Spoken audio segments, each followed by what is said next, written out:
Court start అవటంతో అందరూ కోర్టులో హాజరవుతారు. ప్రేమ్ ఒక బోన్లో నిలబడి ఉంటే ఇంకొక బోన్లో నిషా ప్రవేశపెట్టిన సాక్ష్యాలిద్దరూ నిలబడి ఉంటారు. అప్పుడే చామంతి నల్లకొట్టు వేసుకుని అక్కడికి వస్తుంది. ఇక చామంతి నేరుగా వాళ్ళిద్దరి దగ్గరికి వెళ్ళి నిషా అమ్మగారు ఆ రోజు ఏ కలర్ డ్రెస్ వేసుకున్నారు అని వాళ్ళని ప్రశ్నిస్తూ ఉంటుంది.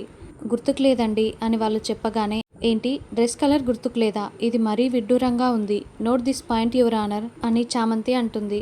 అది కాదండి అని ఇక రాజు అనే అతను ఏదో చెప్పబోతుంటే స్టాప్ ఇట్ అని చామంతి గట్టిగా అరుస్తుంది.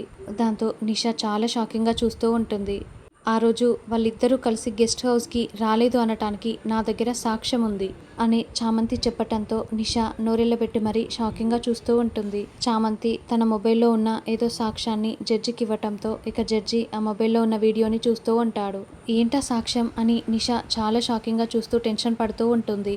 చామంతి వాదిస్తున్న తీరుకి ప్రేమ్ సంతోషపడుతూ ఉంటాడు.